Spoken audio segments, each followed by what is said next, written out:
Okay, so I feel like one of the things, especially with what's happened recently, there is a sort of way that people consume media these days.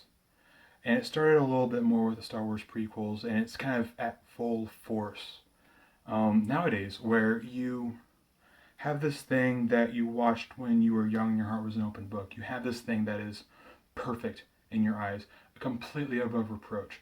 And then when you watch something added on to it, that's automatically garbage. You're completely disappointed by this thing. You can only see bad things about it. And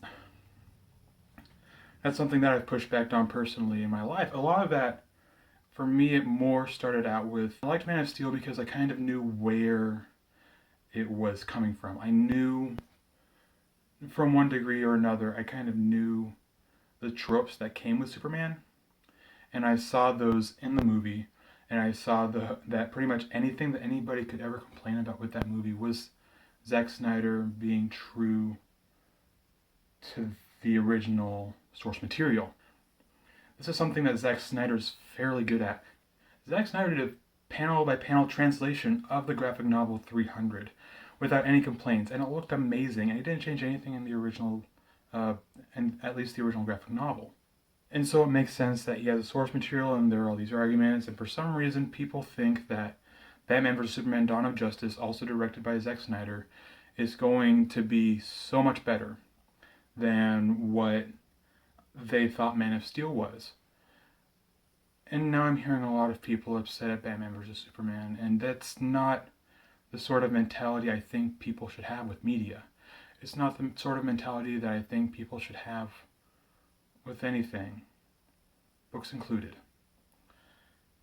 And so I'm coming to grips with this idea that I just want to like things. I just want to read something and really enjoy it, or to at least maybe put forth the extra effort to like it.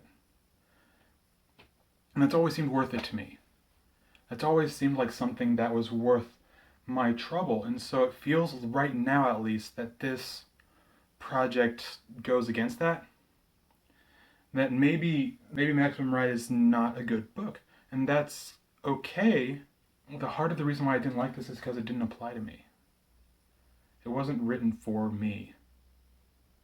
Right now, I don't have a camera stand. Right now, this is sitting on top of the entirety of the comic book Rurouni Kenshin, Scott Pilgrim volumes 2 through 6, and Jonathan Strange and Mr. Norrell. What do any of those have to do with Maximum Ride? I haven't read any of the Harry Potter books because I don't feel they apply to me. I there's so much out there that just isn't made for me, and that's something that I can say upsets me. That's something that I could try to pick apart things in order to try to vent out my frustration to the fact that I'm not invited. But at the same time, this isn't the first time that I haven't been invited. There have been plenty of times in my life where I feel like everybody is participating in something and I'm not. And so, because of that, books in general have been very personal for me. Media in general has been very personal for me. To the point where if somebody says they dislike something, I'm going to find reasons to like it, just to spite the fact that I'm not invited to this little hate party. And that's the heart of the story, is that I'm not one of those characters. And it seems like they've gone through board meeting to board meeting and board meeting and board meeting and just trying to figure out how we can relate to everybody. The more that everybody is included, the less I feel included. I can't be the only one that thinks that. And so maybe this series will work out. I don't want to feel negatively. I don't want to put myself in a position where I'm feeling negatively. And so this is where I'm very conflicted. This is where I'm very conflicted about whether or not I'm going to actually go through with this series, just because I'd rather air my grievances all at once. I've talked with Sam about this. I'd rather air my grievances all at once and get it over with and talk about something that I enjoy. Because as much as I want to drag this book through the dirt, it's just a book. It's just a story. It really is just a story. And that's something that is not a good thing about it. Books should do something more. Books should change your life in at least some way. What this camera is standing on, what my phone's standing on, is not the best example of that. But these books have all done something. And for me, they're not just stories. They're people. One of the nice things about this samurai manga that comprises most of this stack is that after each chapter, there is this response from the writer just writing to people that are reading this. And I haven't read every single one of them. Maybe I could. But you hear his heart. And you see the times that he really wished he had more time. And that's the part that matters to me. Not that the story is fine as far as the samurai manga goes. I'm going to call it manga. In the same way, I'm sure that this book represents James Patterson in at least some way. There's a reason why he wrote this instead of something else during that time. And it could have been because it represents the part of him that wants to get into that demographic, get into that group of fairly gullible readers. The only way that I can see around is just to move on. Is just to read books that I like. And so I don't know what I'm going to do with this thing. I'd rather just enjoy things. One of the big things that is a factor, one of the things that shows my lack of perspective in trying to enter into this is that I do read fairly critically. I do read fairly slowly. I still like feeling pages go really. I just like being fast in general. That's one of the reasons why I don't really jog, because I want to go as fast as I can, and then I get tired, and then everybody's just in a little bit of trouble. Because now I'm huffing and heaving, and then somebody has to tell me that you have to start running slow before you can start running fast, and I don't want to run slow. Why would you run slow? And so in the same way, I like those comic books just because I'm able to flip through it really quickly and I'm still able to read slowly. And that's something that I've developed over time in a way that the demographic for this story hasn't. The chapters are really small because these people have been taught that you can read in little bits and that's okay. They weren't told by one of their buddies, hey, I just read Watchmen, which is a novel. Like, there are comic books. They're a manga. Watchmen is a graphic novel. We can talk about that later on. I don't know. Somebody told me, hey, I just read Watchmen. I loved it so much I read it in one sitting in 8 hours. And I said, I want to do it in 7. Not everybody's done that. I read it in 8 hours. Not everybody's done that. A lot of people still want to take little bitty nibbles and just kind of go through the thing at their own pace. And while I can say that books should do this, books should do that, there are plenty of authors 10 times better than I am that say, you know what? Every single rule that has been told to me, I want to break. And that's good. So, are these chapters really short? Yeah. Maybe readers aren't all that good just yet. And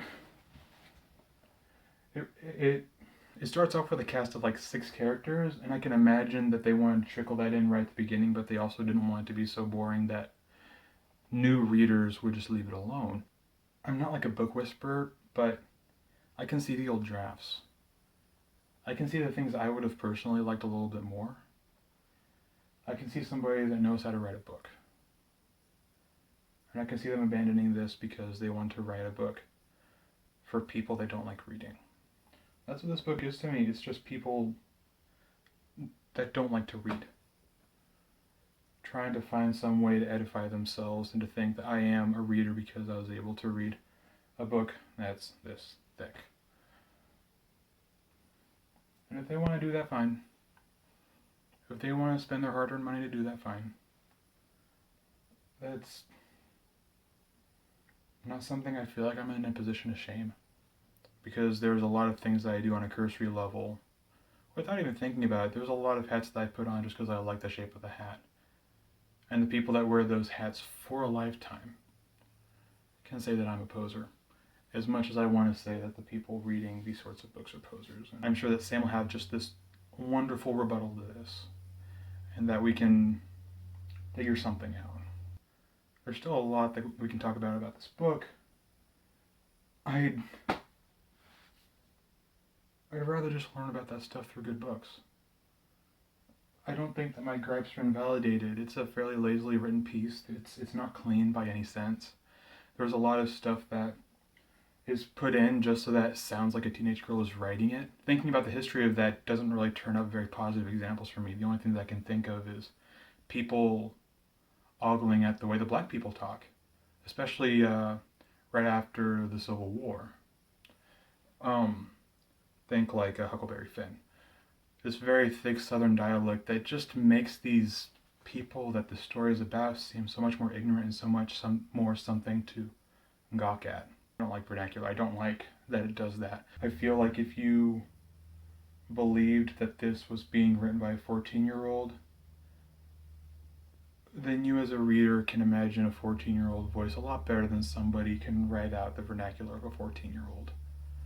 And that's one of the great things about reading, is that it shows kind of the bare bones and it hints at what you should do here and there. And it's like jazz. You just pick it up and you just kind of keep going with it. And now you're a part of the book as much as the writer is. And they don't do that. Secondly, the prologue I don't like because the prologue doesn't really make me excited about the story. It feels invasive and it's forcing you to be included. Which, as we discussed, I don't feel like I'm a part of the situation. So it seems less like I'm being invited to a movement and more that I'm being captured. And that this is something that I'm not allowed out of. And therefore it takes agency away from me as a reader. The only questions that it leaves me, because that's what I think prologues do, they give you questions. They may show up a lot of characters that are just named completely cold. Who is this person? Who is that person? What are they doing with this story? I don't know. The only questions that I'm left to have with this is like, what's the experiment that we were all shanghaied into? What's this stuff? And if I remember correctly, it's just that after a while, as they go, they blog through their entire thing. And it becomes this social media sort of MySpace interaction sort of scenario. This did come out in 2005. And so it's trying to be current. It's trying to speak the language of the people there. But the idea of bringing everybody into this in this very, very timely sort of way is something that may make sense for the people directly in that time. It's really difficult to make something timeless like that. I know I'm saying the word time a lot. Let's just bear with me. The characters don't seem very distinct. There's a lot of times where they just kind of pan in for reaction shots and everybody's reacting the exact same way. Everybody is surprised that they have to go to the what they call the school. This place where experiments were done on them. Everybody is indignant that one of the characters got kidnapped. That's a thing that happens. There's this whole cast of bird people that have been experimented on, and they've one of their own. They're kind of the lamb of the group. Has been kidnapped, and that's a big thing. I don't feel like there's enough room for the characters to breathe. And so what they do is that they list off the characters like they're listing off groceries instead of actually helping you be invested in the characters. And that's not something that I like to see. That's not something that I feel good writers do. But again, there's a reason for this.